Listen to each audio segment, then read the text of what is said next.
Hey yo, what's up? It's your girl Destiny Ariana, and today I'm back with another video. And today we'll be talking about all things roommates.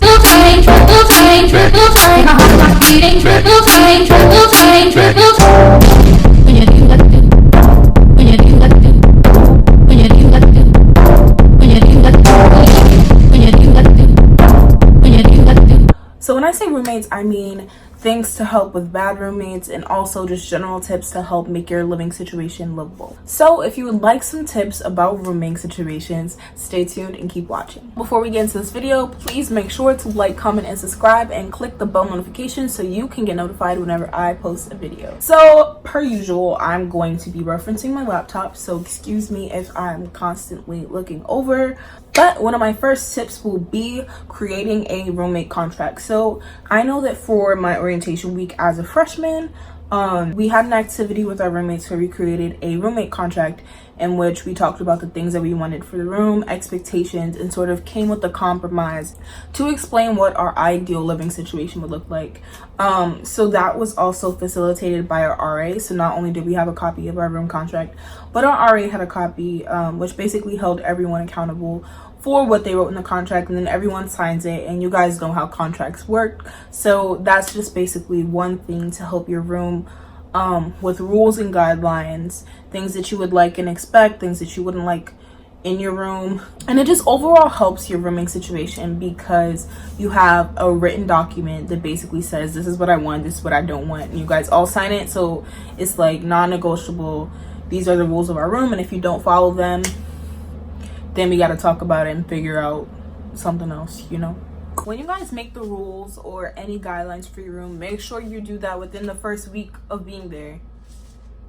Like literally all your contracts, all your rules, everything that you can think of that you might have an issue with, something that you might bother you like later on in the semester, make sure you get all of that out the way within the first week.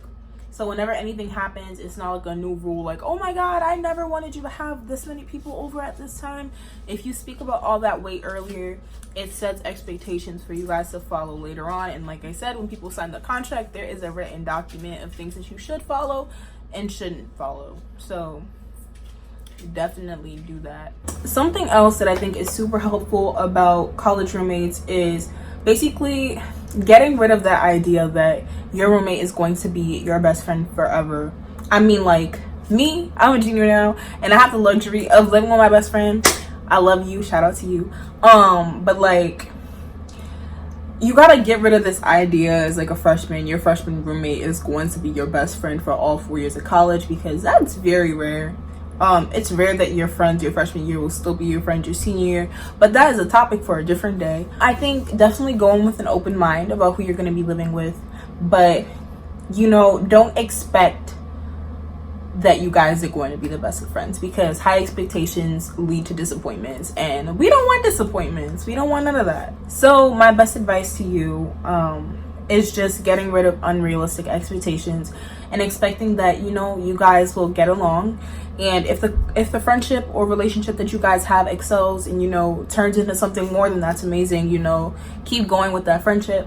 I definitely wouldn't recommend rushing a like best friend type relationship with your roommate, because if they don't feel the same way, that's super awkward. And then also, if you guys don't really hit it off in the beginning, that is also super awkward. But I just say come in with an open mind and just ease into your overall relationship with your roommate, because that just makes everything sort of better, you know. I think that this is a great tip and something that everybody should stand by, something that I went through. But when small things happen in your room that you don't like, definitely address them early, y'all. Like, I don't know what happened, but I became super passive when I got to college, because I was like, yo, like, I don't want to be that person that's always complaining about every little thing. But y'all, it just led to destruction in the long run. So I definitely recommend whenever anything happens, any issue happens, you know, something that you don't like happens, make sure that you talk about it when it happens. Like, don't let things build up, because that just doesn't help anyone. You want to make sure that no matter how small the thing is, that communication is always there. You're talking about every little thing that's happening, you know, just making sure like, hey, I noticed that, you know, you used my shower gel and you didn't ask me, so like, what's going on? Do you need something? Blah, blah, blah. Like, just making sure that communication is up there, because that will just help to clear any drama, clear any problems that can escalate, and squash things before they become way too big and just crash down on you. Another thing that I found super helpful with roommates is making sure that you have a great relationship with your RA. RA, I think, is like residential advisor or assistant, resident assistant, something like that. I don't know. But they're the person who basically lives in your dorm. And they supervise, I guess, like the freshmen or whoever is in the dorm that you're in. And just make sure that you have a good connection with them, because then you can really talk to them and open up to them about anything. And they're there to help you, especially in like residential life.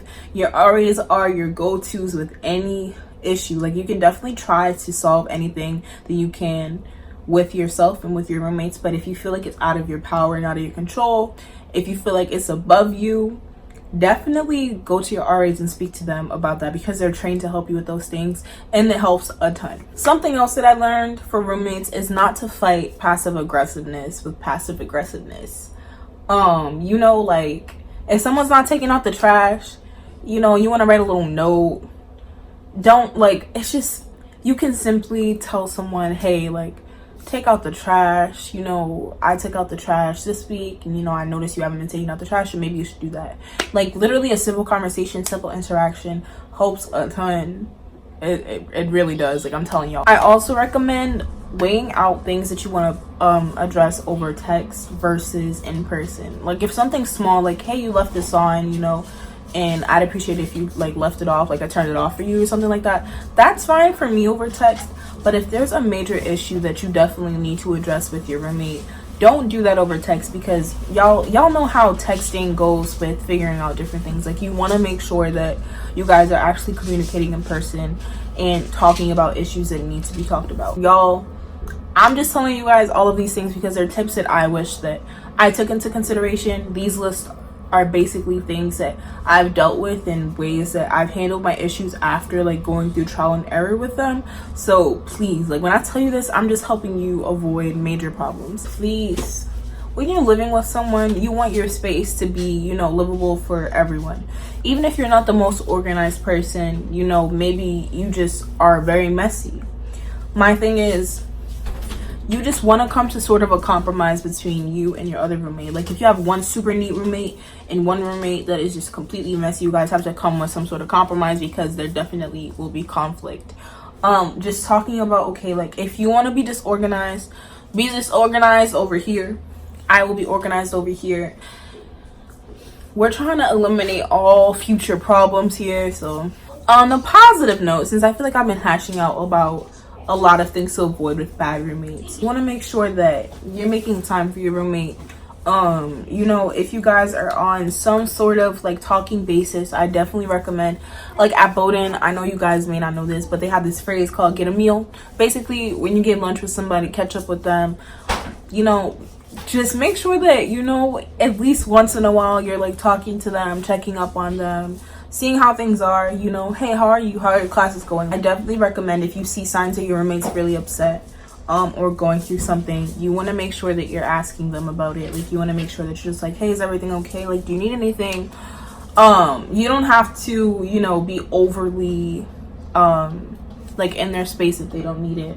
But I definitely recommend, checking on them, saying if they need anything. And if you guys aren't really close and you guys are literally just roommates living together, sleeping in the same room, that's completely fine. You also don't have to get lunch if that's comfortable with you and you're rocking with that and y'all cooling. Y'all can chill. So basically, knowing your roommate's schedule will help a ton with, coordinating sleeping schedules, or not coordinating sleeping schedules, but just coordinating anything with like your roommate not being in the room, for you to like shower or anything or nap. Just knowing their schedule helps a lot with planning yours, I guess. And also, you want to make sure that you have some time to yourself. I know if you have a roommate, sometimes it might be really hard to get alone time. So knowing your roommate's schedule will also pretty much help with that. And also communicating to them, like, if you need some space, like letting them know that you need some space, even if it's not in your room. Just really making sure that at the same time you're getting some time to yourself within your living space. I think that that's super important. Just communicating with them when that's needed helps a ton. If you guys are freshmen going into college and you haven't met your roommate yet, I definitely recommend getting in contact with them. I know that your schools send out the names of your roommates. You can basically try to search them up on social media, but sometimes that's super difficult if they don't have social media, and sometimes you just gotta see them that first day, and like that's unavoidable if they don't. But if you can get their number or their email, I definitely recommend getting in touch with your roommate before you guys touch down on campus, just because, you know, you guys can talk about rooming situations, who's going to bring what to the room, get to know each other a little bit, and that definitely helps with like that awkward, sort of stigmatized first day encounter of meeting your roommate. So ways that you can do that, like I said, is just like getting their email, you know, chatting over email if they don't have social media, because they definitely have email. College students check their emails multiple times a day, so you know they should have an email. You know, finding them on social media, just trying your best to get in contact with them is definitely the way to go.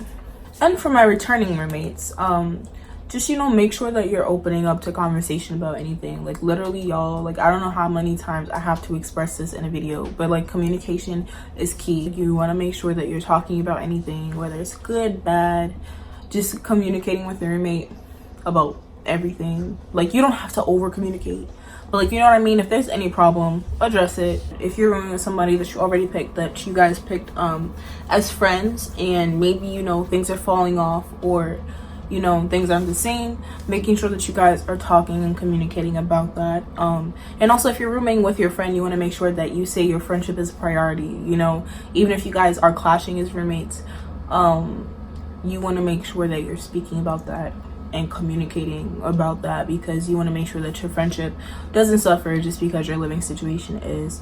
And I think that that is super helpful. I think that's all. I hope that these tips were helpful. If you guys have any questions about rooming situations, living situations, feel free to ask me. Thank you guys so much for watching this video. Stay tuned for more content, and I will see you guys on the next one.